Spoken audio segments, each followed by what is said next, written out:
With us next up, we have Rory O'Donnell, who's a former director at NESC, the National Economic and Social Council, and is also a fellow of the Geary Institute at UCD.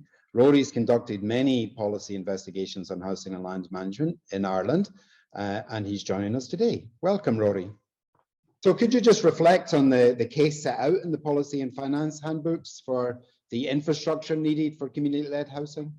Yeah, I can. And by infrastructure, I think you mean the recognition and the definition of the model, maybe some pilot projects, creation of a support hub, as in London, maybe a fund for capacity building, and the legal definition of community land trust. And of course, the case for this infrastructure depends in a way on the strength of the overall case for community-led housing. And I have to say, I think this is a really, really valuable contribution. I think the undoubted need for better big ticket policies at national level in the area of housing can blind us to the possibilities and importance of bottom-up initiative, engagement, and co-creation.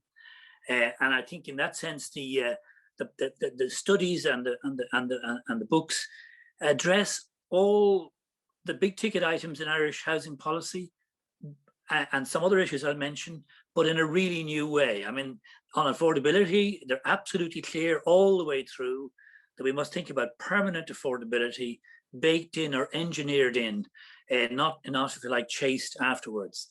A really interesting dimension is this, that these studies and arguments prompt a discussion which we haven't really had. What dimensions of home ownership do we value? Is it secure occupancy? Is it the right to adapt to your home? Is it security in retirement against excessive costs? Or is it the right to sell and make a capital gain? And I think we haven't really had that discussion. As we move now towards a new era of housing policy, we have to think that through.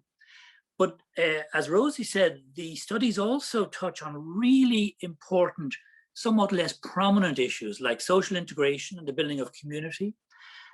Standards, I see in this work a much more constructive discussion of standards than we've had in recent years. As the case studies include people adapting their homes, sometimes using what's called sweat equity to finish off their homes. But that's effectively a change in a standard, but in a voluntary and creative way, rather than having a stuck argument about a uniform reduction in standards, which is very contentious. And then there's the issue Rosie touched on of town centre development and rural development. And so many of our towns and cities are dead in the centre, and it's proving really difficult to unlock them. And I think this approach can really help in that respect, in building a consensus in a community and in a town about reusing very valuable, but at the moment derelict properties. Yeah. So what macro challenges has the government failed to address in recent decades around housing policy?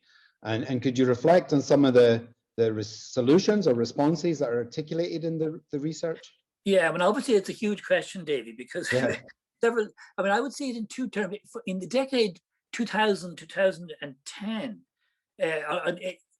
if you like, in the boom, I mean, we can go into all the details, it's all been documented, but I would emphasize the following.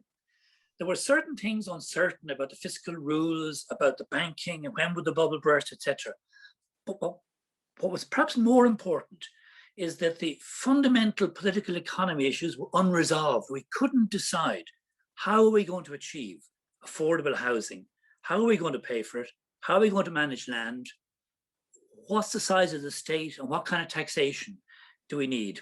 And that unresolved political economy, in a sense, showed up in all kinds of technical problems and banking crises. But behind it was, if you like, a lack of shared understanding. And I think in the decades since the crisis, I would say, again, because there's so much detail, the major difficulty has been getting from a view of the housing problem as a conjunctural one. There's a set of immediate constraints to recognizing that it's systemic.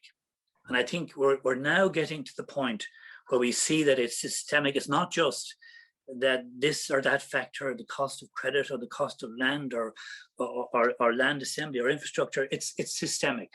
And I think, therefore, rather than focus on, if you like, failures, I think it's very interesting to think about now we're moving towards the possibility of a new shared understanding of housing. And it reminds me in a way when I first went to NESC in the late 80s, when we'd come out of 3 decades of crisis, where there was deep division on wages, on fiscal policy, on industrial relations, on job creation. And it showed up in poor social and economic performance. And I think we're at a similar point now where we need to recognize that the conditions that underpinned Ireland's approach to housing for 50 or 60 years, i.e. pushing home ownership to tax breaks, helped by inflation, plus residual social housing for the rest with tenant purchase, the conditions for that model are gone. And we need to, in a sense, I think maybe we're nearly there now, to frame a new shared understanding. And the lack of a shared understanding, I think, is making the contestation of immediate issues more contentious than it need be, like the use of Dublin City Council sites, some of the work of the Land Development Agency, how to achieve integration of different income groups. The lack of a shared understanding is making all of these issues more contentious than they would be if we had a clear picture of where we're going. And I think the government's idea of a housing commission is a great one, because there's a chance to articulate a shared understanding. And in fact, people sometimes miss the fact that there's perhaps more shared understanding than we realize. We've had 6 or 7 reports from NESC, you mentioned, and on that council sits the employers, the unions, the social pillar, the environmental pillar, and the agricultural interests. And they've agreed suggestions across a very wide spectrum. So I think we're on the cusp of hopefully a new understanding of what kind of housing system we're creating. And I see this work as a real contribution to that.